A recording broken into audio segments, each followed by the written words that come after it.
La gauche est très souvent considérée comme angélique sur les questions de sécurité. Sur l'exemple du narcotrafic, quelle approche faut-il avoir ? Alors, d'abord, je pense que la première des choses, c'est de ne pas minimiser ce qui se passe, notamment à Nice. J'ai entendu le maire de Nice très récemment essayer de temporiser, de dire non, mais c'est pire à Paris, c'est pire à Marseille, c'est pire à Grenoble. Non. Le narcotrafic se déploie à Nice de façon dramatique.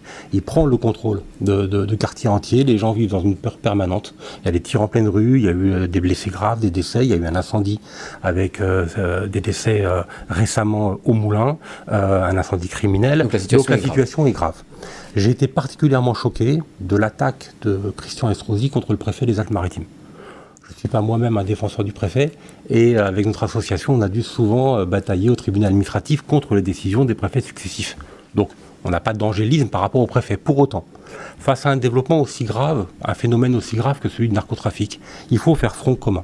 Il faut que tous les acteurs agissent ensemble pour essayer de limiter au maximum le développement du narcotrafic. Quand on a le maire de Nice, qui est lui-même OPJ dans les textes, officier de police judiciaire, qui va dire « changez-moi ce préfet, il est incompétent », ça veut dire qu'il dit aux policiers nationaux qui travaillent à Nice « votre patron est incompétent » et il déstabilise l'autorité de l'État localement. Mais concrètement, qu'est-ce que prône la gauche dans la lutte contre le narcotrafic, le trafic de drogue? Il y a des choses qu'on peut faire au niveau national et au niveau local. Oui. Malheureusement, l'essentiel est au niveau national. D'abord, il faut une police de proximité, mais une police de proximité nationale.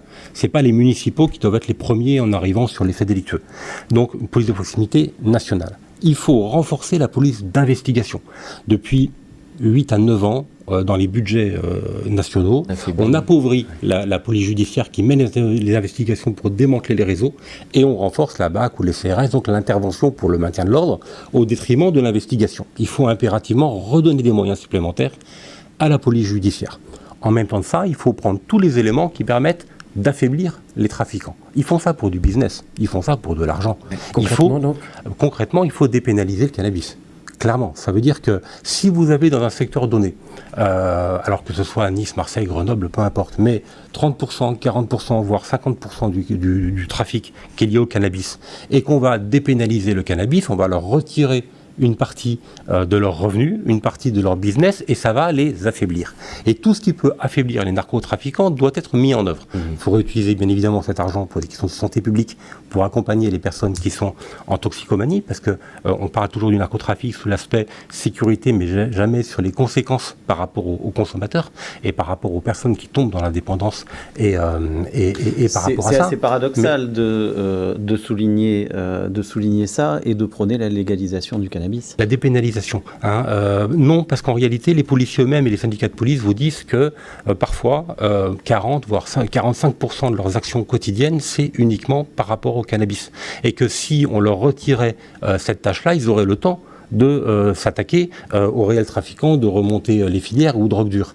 On a vu que la prohibition sur l'alcool ne marchait pas dans le passé aux États-Unis ou ailleurs. On est revenu sur une position différente. Donc, il y a des consommations de produits qui mènent à des décès, comme le tabac, comme l'alcool, qui sont contrôlés par l'État. Le cannabis peut entrer dans ce giron-là pour laisser plus de temps et de moyens humains à la police pour lutter contre les drogues dures, et en même temps pour, entre guillemets, couper l'herbe sous le pied et retirer une partie de leur business aux narcotrafiquants. Et vous n'êtes pas pour davantage de répression contre la consommation, alors Il faut en mesurer les effets. Pour l'instant, il n'y a pas d'études, en tout cas moi je ne suis pas spécialiste de la question, mais je n'ai pas vu d'études qui démontraient que plus de répression sur les consommateurs faisait baisser la consommation réellement. La question du tarif, quand c'est dépénalisé, par exemple pour le tabac, quand on a augmenté le tabac, on a vu que ça avait réellement un rôle sur la baisse de la consommation.